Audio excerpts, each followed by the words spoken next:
Tink is born on January 30th, 2013. She is a doll Chateau adult with a human body and fairyland ears. In my story world, Tink is Kira's familiar, a cat demon with no tail, and over 666 years old. Tink loves shiny things that chime, salmon, and clothing that matches her master. Kira was turning 1,000 years old, and all the creatures who lived in the dark rainforest wanted to give their god a party. It was not every day a god turned a century old. Every soul was to keep quiet. Kira wouldn't expect a thing. There was too much to do around their dark forest to worry about parties anymore. There was tending to the mushroom gardens in the swamp, chaining up the werewolves before the full moon set. The boogeyman needed to be rocked to sleep, and the Grim Reaper needed help checking his list before going out to collect souls. And these were just a few things that was on Kira's to-do list. But there was something odd about this day. The toadstool garden mushrooms were already picked. Instead of checking his list, the Grim Reaper was hanging out with the sirens while playing his guitar.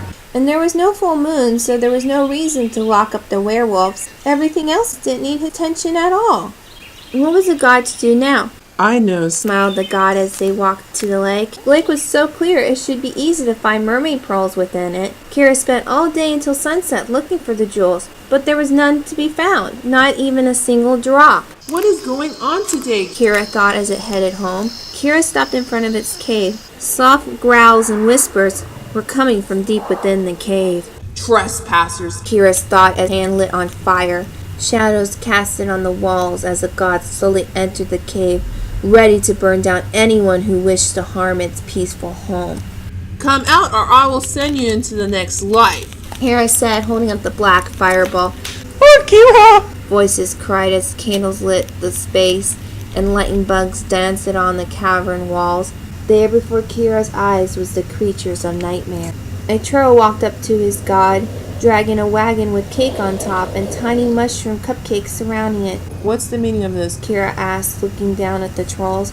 Have you forgotten, my lord, today is your birthday? The troll said, as he waved at the Grim Reaper. The Grim Reaper nodded as he started to play his guitar, and the sirens sang to their heart's content. Kira took a seat in their chair as it watched in joy as the boogeyman transformed to shapes dancing on the walls. The goblins juggled swords, the vampires put on batty flying acts in the air, and when Kira was not watching a show, they joined in games like musical chairs and bobbing for shrunken heads. And after hours of entertainment and food, the god was becoming tired. Night is almost spent, little ones. Kira said as they slowly took a seat on their throne. Wait, my lord! We have one more gift for you, said a cat demon, making her way through the crowd. In her arms she was holding a bundle of cloth. The cat kneeled down before Kira, holding the bundle out to the god. Kira carefully took the gift in their arms and slowly unwrapped the first layer of cloth. Little hands reached out and took hold of Kira's thumb. I can't take this, Kira said in a puzzled voice, looking down at the newborn kitten.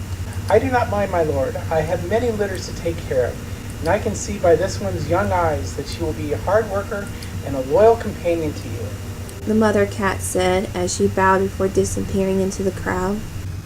Not sure what to call you, little one. I guess time will only tell. Kira yawned as it cuddled the kitten closer to it. The guests slowly disappeared with smiles on their faces as the sleep came upon the cavern dwelling. A few years passed, and the demon kitten grew into a lovely young feline. She learned how to speak Elvish and write hieroglyphs, which mushrooms were for healing wounds and swimming with the mermaids.